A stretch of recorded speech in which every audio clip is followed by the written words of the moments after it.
प्यारे बच्चों, इसके पहले हम मेटल किसे बोलते हैं, नॉन मेटल किसे बोलते हैं, है ना, इनकी properties, physical properties and chemical properties के बारे में हम अध्ययन कर चुके हैं और इनमें अंतर भी स्पष्ट कर चुके हैं। यदि आपने उसके पहले वाले वीडियो नहीं देखे तो आप देख लीजिएगा और हमारे चैनल को लाइक और सब्सक्राइब कर दीजिएगा।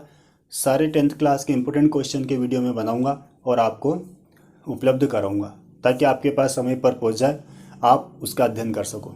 ठीक है, तो देखते हैं मेटल और नॉन मेटल आपस में क्रिया करके किस प्रकार के यौगिक का निर्माण करते हैं। तो स्टूडेंट्स, यहाँ पर हम देखें आयनिक या विद्युत संयोजी बंध, ये क्या होता है, ये किसके मध्य बनता है ना, और ये बंध बनने वाले कंपाउंड्स क्या कहलाते हैं, जिन कंपाउंड्स के बीच में जिन यौगिकों के मध्य में ये बंध पाया जाता है वो यौगिक कहलाते क्या है, ये देखेंगे। देखिए यहाँ पर ये सोडियम धातु और क्लोरीन अधातु है ना। अब हम चाहते हैं कि मेटल की प्रॉपर्टीज़ क्या होती है, इलेक्ट्रॉन देने की, और मेटल या धातु इलेक्ट्रॉन देकर कौन सा आयन बनाता है, धन आयन बनाता है। और हम ये भी पढ़ चुके हैं कि नॉन मेटल की प्रॉपर्टीज़ क्या होती है, अधातु परमाणु की प्रॉपर्टीज़ क्या होती है कि वो इलेक्ट्रॉन लेकर ऋण आयन का निर्माण करता है। ठीक है, तो इसी प्रकार यहाँ पर सोडियम परमाणु क्या कर रहा है कि क्लोरीन परमाणु के इलेक्ट्रॉन दे रहा है ना। तो यहाँ पर देखें हम, इनका इलेक्ट्रॉनिक कॉन्फ़िगरेशन क्या 281 है और अधातु का 287 है। तो जैसे सोडियम परमाणु क्लोरीन परमाणु के इलेक्ट्रॉन देता है तो इसके आउटर मोस्ट सेल का एक इलेक्ट्रॉन बाहर चला जाता है क्लोरीन के पास, तो ये सेल ख़त्म हो जाता है। तो आप सोडियम के पास कितने इलेक्ट्रॉन बचे, केवल बचे 2 और 8, 2 पहले कोष में और 8 दूसरे कोष में। तो इसका अष्टक पूर्ण हो गया। अष्टक आउटर मोस्ट सेल में 8 इलेक्ट्रॉन होना मतलब इलेक्ट्रॉनों का अष्टक कहलाता है। और हर कोई एलिमेंट चाहता है, हर कोई परमाणु चाहता है या हर कोई तत्व जो चाहता है वो क्या चाहता है कि उसके आउटर मोस्ट सेल में 8 इलेक्ट्रॉन हो जाए और उनका इलेक्ट्रॉनिक विन्यास किसके समान हो जाए, आदर्श गैसों के समान। ठीक है, तो इसी रूल्स का फॉलो करते हुए, इन्हीं राह पर चलते हुए सोडियम परमाणु एक इलेक्ट्रॉन क्लोरीन परमाणु को देता है क्योंकि इसके आउटर मोस्ट सेल में 7 इलेक्ट्रॉन है। तो ये एक इलेक्ट्रॉन लेकर इसके आउटर मोस्ट सेल में कितने इलेक्ट्रॉन कर लेता है, 8 इलेक्ट्रॉन कर लेता है। ठीक है, तो जैसे 8 इलेक्ट्रॉन हो जाते हैं तो इसका अष्टक पूर्ण हो जाता है और यहाँ से एक इलेक्ट्रॉन चला जाता है, इसका अष्टक पूर्ण हो जाता है। ठीक है, अब इनके देने और इसके लेने से सोडियम पर कौन सा चार्ज होता है, प्लस चार्ज, और क्लोरीन एक इलेक्ट्रॉन ले रहा है इसलिए इस पर माइनस चार्ज आ जाता है। ठीक, कहने का मतलब ये धन आयन हो जाता है और ये ऋण आयन बन जाता है। देने वाला धनी, लेने वाला ऋणी, ये तो हम जानते ही है। ठीक है, तो हमने क्या समझा यहाँ पर कि ये जो बंध बनता है, आयनिक बंध या विद्युत संयोजी बंध, ये धातु और अधातु परमाणु के बीच पाया जाता है।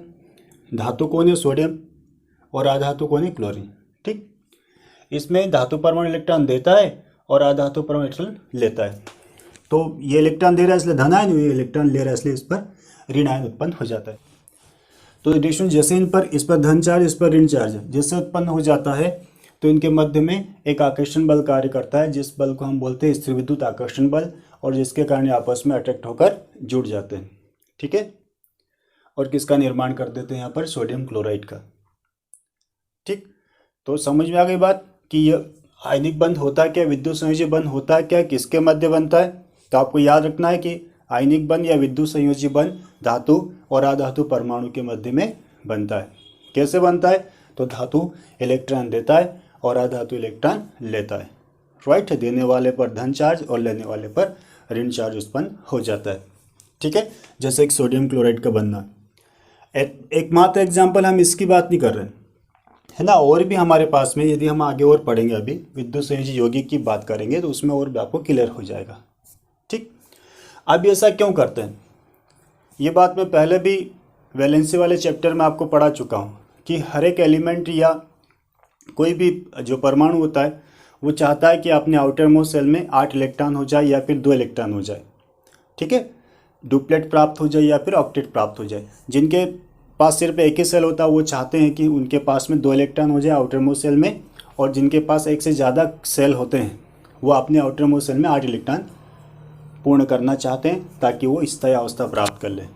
और जैसे ही स्थायी अवस्था प्राप्त कर लेते हैं तो वो आदर्श गैस के समान हो जाते हैं। ठीक है, तो ये इनकी टेंडेंसी होती है हर एक एलिमेंट की।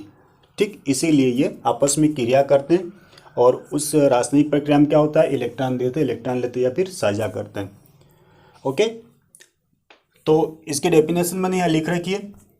अब बच्चों की डिमांड थी कि सर आप एक्सप्लेन तो कर देते हो अच्छे से, लेकिन उसे यदि हमें नोट्स के रूप में मिल जाए, तो हमने सोचा ठीक है आपके लिए ये प्रयास भी करेंगे हम, तो हम आपको नोट्स भी उपलब्ध अब कराएंगे।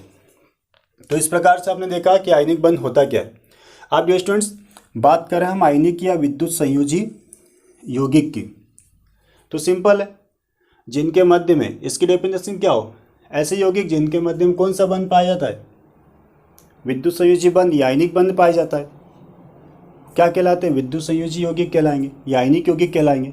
ठीक है, या फिर यहाँ हो क्या रहा है डियर स्टूडेंट्स, यहाँ पर हो रहा है इलेक्ट्रॉन एक से दूसरे की तरफ जा रहे हैं, मतलब धातु परमाणु से अधातु परमाणु की तरफ कौन जा रहा है, इलेक्ट्रॉन जा रहा है। मतलब ये बंध कब बना, इलेक्ट्रॉनों के स्थानांतरण से। ठीक है, और ये बंध बनने से जो कंपाउंड बनता है उसको हम क्या नाम देते हैं, विद्युत संयोजी यौगिक या आयनिक यौगिक। तो आप इसकी डेफिनेशन सिंपल लिख दोगे, धातु या महाधातु में इलेक्ट्रॉन के स्थानांतरण से बने यौगिक आयनिक या विद्युत संयोजी यौगिक कहलाते हैं।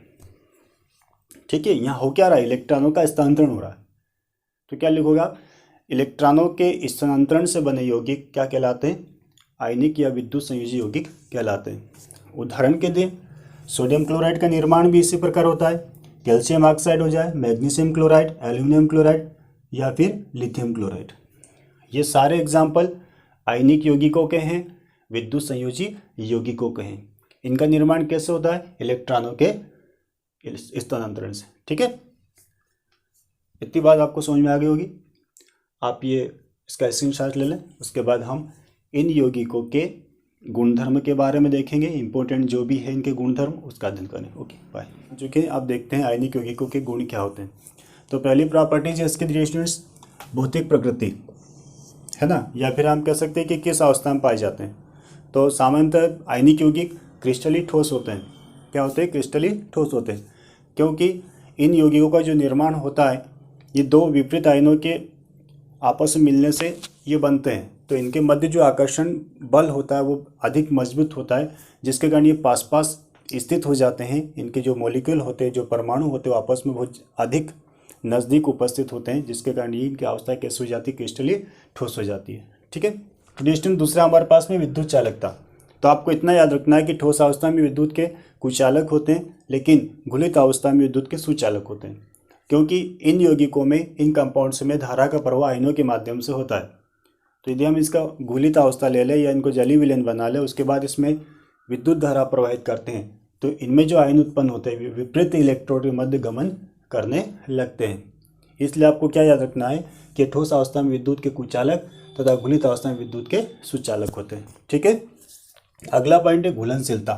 तो स्टूडेंट्स आयनिक यौगिक जल में घुल जाते हैं, लेकिन कार्बनिक विलायकों में नहीं घुलते हैं। आपको इतना याद रखना है। ठीक है, गलनांक एवं क्वथनांक, boiling point and melting point हम बोल सकते हैं। तो स्टूडेंट्स गलनांक और क्वथनांक आयनिक यौगिकों के अधिक होते हैं।